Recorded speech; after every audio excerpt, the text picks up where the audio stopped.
everyone. It is Saturday, December 2nd, and I'm going to go through a weekend update. If I mute the audio, it is because I have a cold and I don't want to cough. So bear with me. I've been sick with the flu this week, but feeling much better today. Um, and we have a lot to talk about. A lot of activity in the markets, the E-mini, everything from the British pound to the Canadian dollar, the the huge swing in the bonds yesterday on that news announcement. Thank you. What was his name? Brian Ross. ABC got that wrong. But sure did send the markets in a tailspin. So we'll take a look at all these markets, the E-mini, the crude, the OPEC. So we do have a lot to cover, as well as going into now the tax stuff for next week, which should boost the markets even further. So thank you, Christmas present, and we'll get started in just a second. Take a look at the risk disclosures, and the webinars are for educational purposes only. And hypothetical performance disclaimer, the markets are closed. This is Saturday. We're going to be looking at the stuff that happened last week in a couple of different markets, and that does not mean that the market's going to trade like that next week. Okay. Close this slide. And this is the E-mini. As you know, we had that big announcement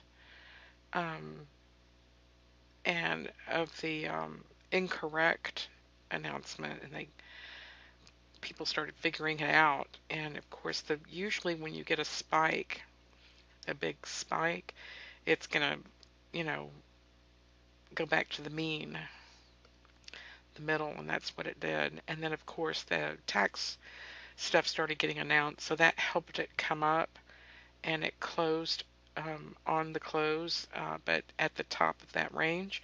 So that's of course bullish, and we have bullish news now with the tax thing.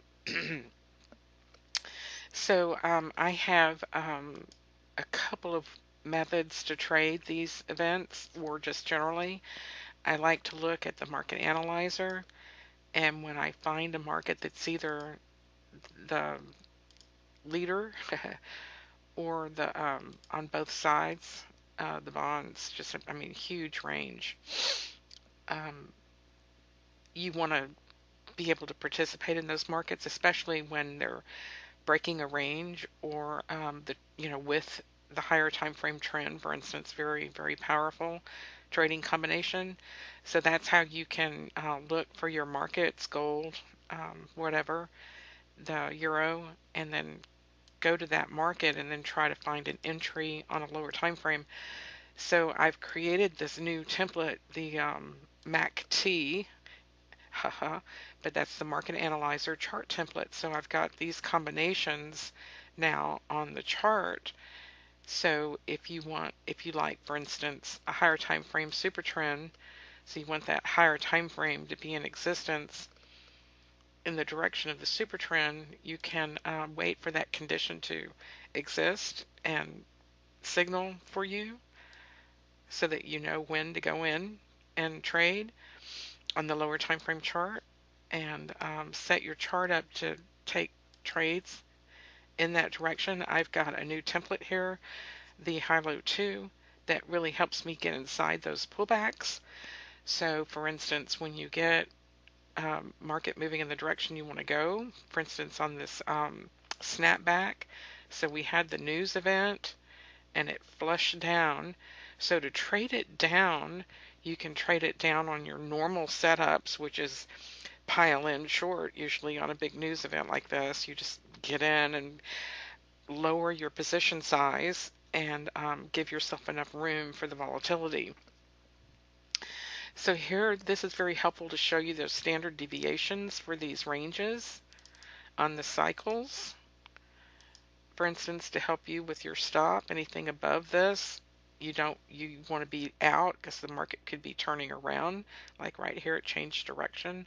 But otherwise, when you're in a short, you just basically want to get in and hope that you get, some room out of that, or a position should, the market just keep going.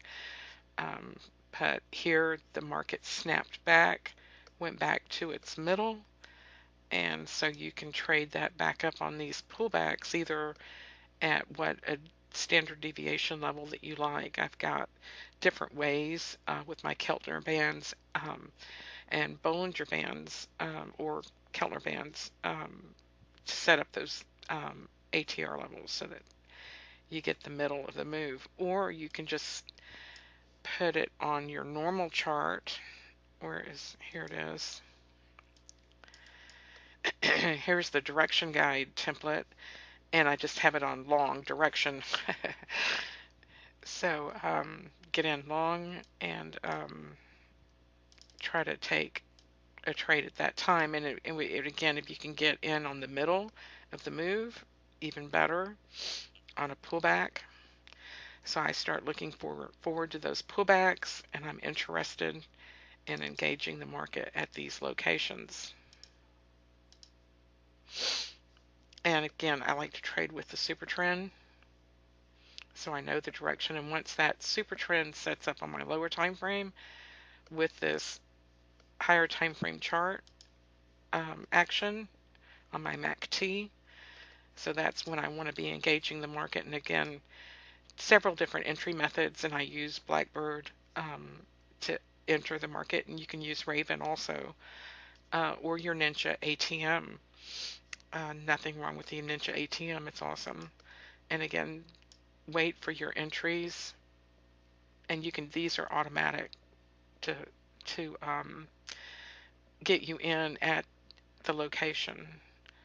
Um, and that location that I have these automatically to enter on is right here.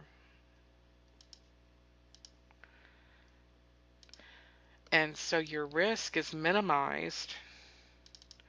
Let's see how much.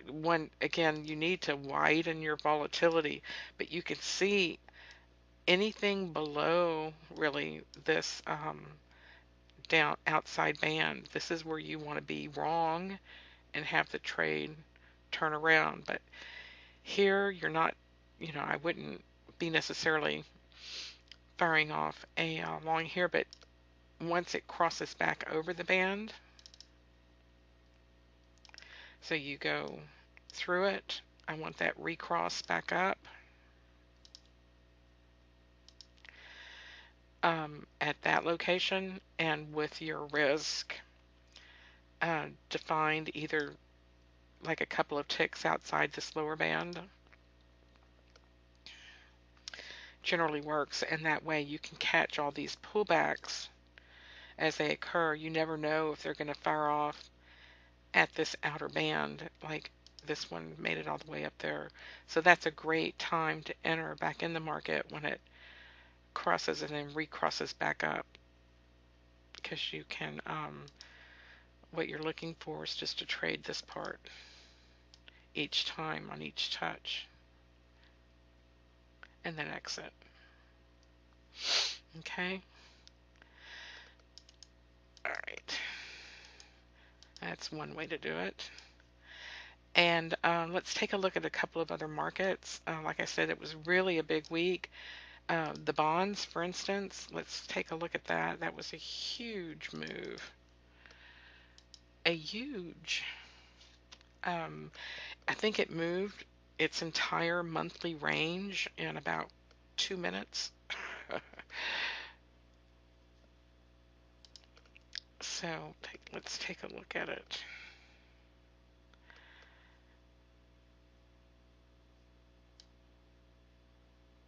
And here we go. Started way down here. There's your daily low. And then here's the event.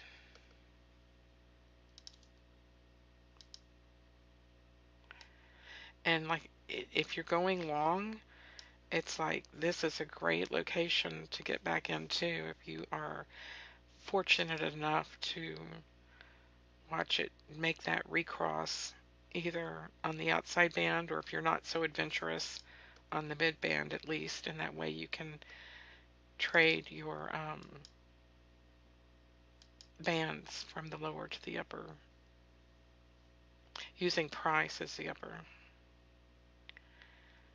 and then just back and forth knocking them out. And then you can knock those out, like I said, on those smaller charts. Let me pull that back up. When it you just take these, and once it gets to that outer band, that's when you know to take the trade off, because you're just going to an outside level, and which is very visual on the high-low 2 chart. And I've got channel entries, and then of course just a great visualization.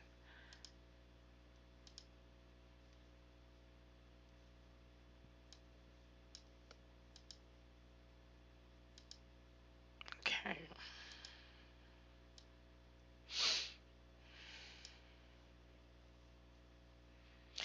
I stay out during price being inside the bands when it's changing direction, and I'll usually wait for it to break out. Excuse me just a moment.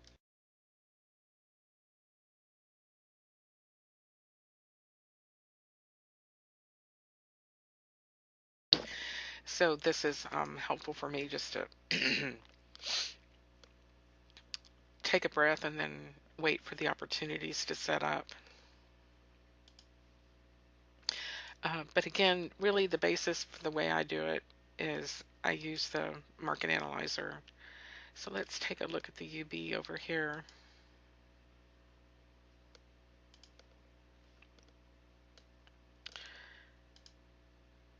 And this is more of a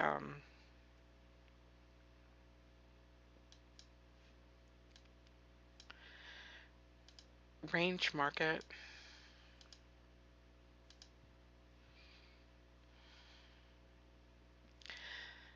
So that's a good move.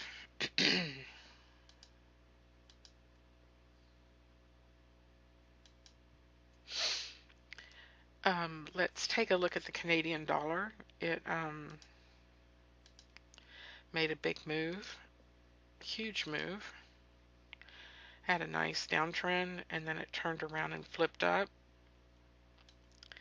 So when you get, your favorite signal set up, long or short, and you have a direction to trade, that's, the key is, and then the timing is where you'd like it to occur outside the band, for instance, is always a good time to get in.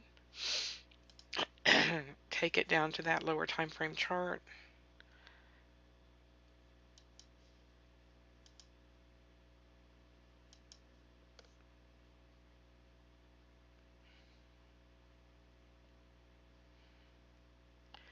Let me clear some data here, or the drawing objects, and then get in. So you set your chart up to go in that direction that you want to trade. So the 6C provided some great trade opportunities. When you have the band set up so that you know where that band is on your high-low 2, put this over on the 6C.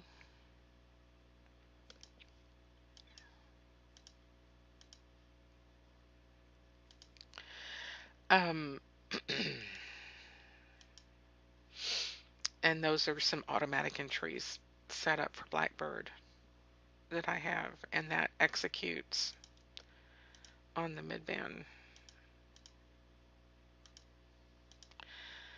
And so that's a shorter defined risk, but the majority of the trades really will just come to the midband and with these stop runs below it.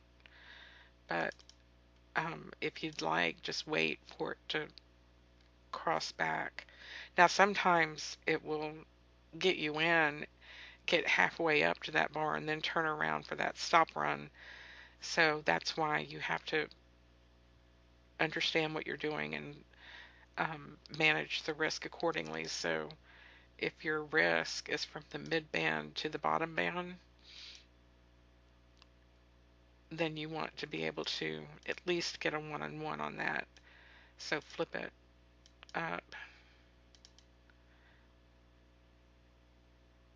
and get a handle on where your profit zones are before that reversal to get back in on that next opportunity if you're trading pullbacks. Otherwise, just if it's a big trend day, just get in and know exactly where you're looking for your risk. Here was a stop run. Um, to know that the price is likely to turn around and go the other direction. But that's the high-low 2, and just pick a lower time frame, get in on your moving average whenever possible. And what else was moving? Oh, crude. Yeah. Let's show you crude. Some big moves on the OPEC announcement. Um,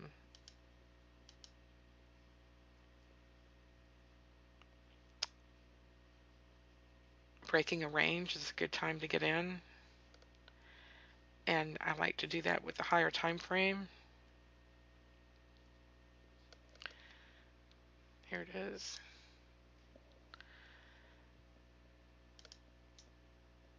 And if it's in the overall direction that I want to go, anyway, get more, comfortable with what these solvers are, and then again execute on the lower time frame, one chart or the other. So let me put this on crude. Again, it moved up Friday 870. I had some nice range, but it was a little bit more subdued than the E-mini and the bonds and other markets, and the pound too, the British pound. We need to look at that. Um,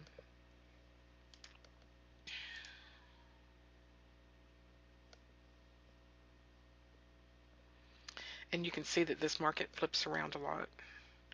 It was spiky, but this is typical price action. You get into a direction that you want, you wait for the pullback, and you know where you're going to be entering.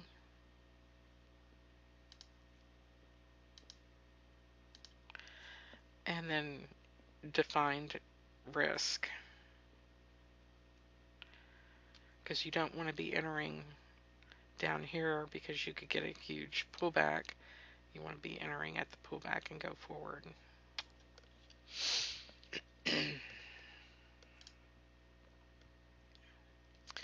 But some good up and downs.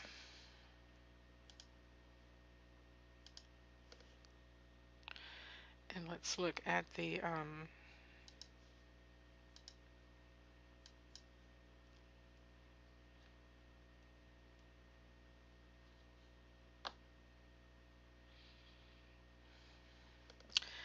there it goes, flattened out at the end of the day. I have a template, the high-low 1.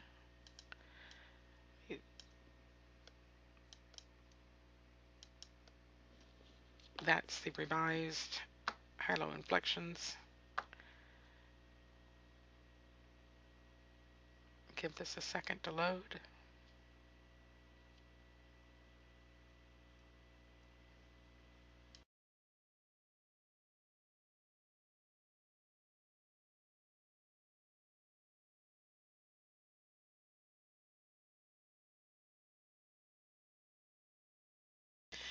And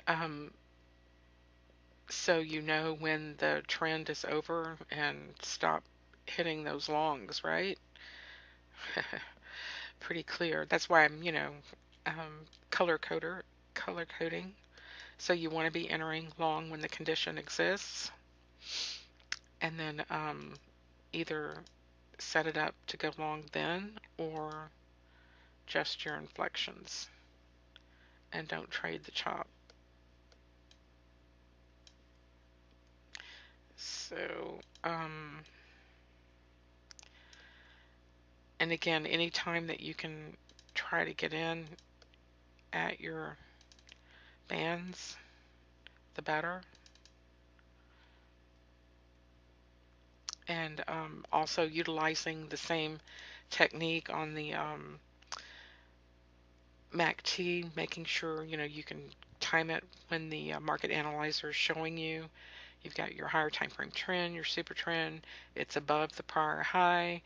It's above the prior close. It's making moves.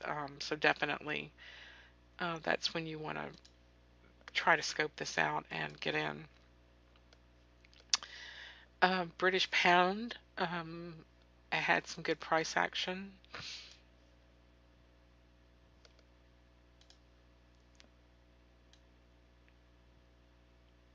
And so once you get a signal on your higher time frame chart, that's when you want to, first confirm it on the market analyzer. And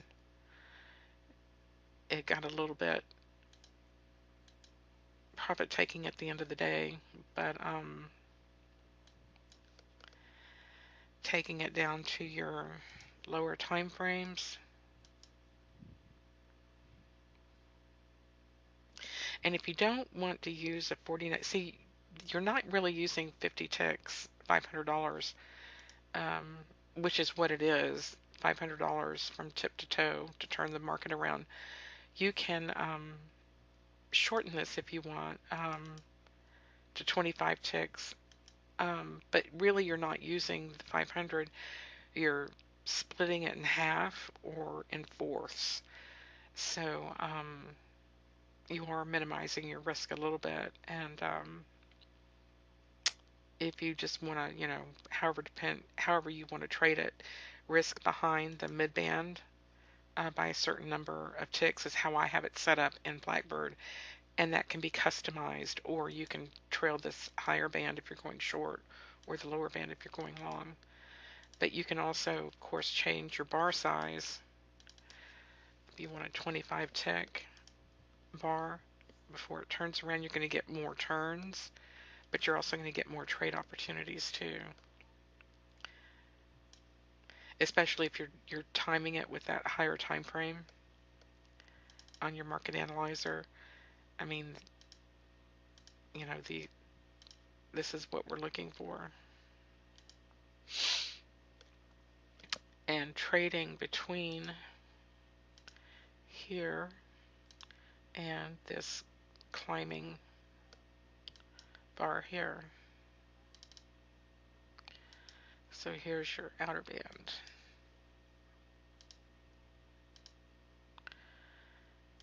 And so that's your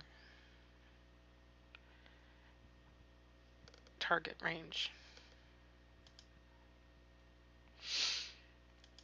Okay. Um, next week it's going to give us some chance for continued strength, I would think. So study your E-mini chart, um, gold, and euro. I think the crude probably is already baked in or done.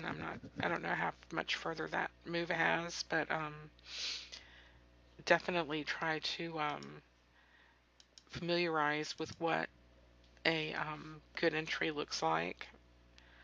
Make a screenshot of it, post it on your wall so that when the market goes back in that direction and you're seeing green, green, green momentum, on the upside, it's above the super trend, green, green, green, and your higher time frame is green, green, green. well, then certainly don't wait for an invitation. That's when you want to be engaging the market. That's the setup. All right, so y'all take care. I'll try to feel better. And next Thursday, if you haven't registered already, go to the website, check out the webinar coming up December 7th. Send us an email, get on the invitation list, and have a little bit of a special price reduction for your Christmas if you haven't bought Bloodhound or Blackbird. So check that out and definitely register for the webinar next Thursday and come to our open house on Friday the 8th. We'll talk to you soon. Thank you so much.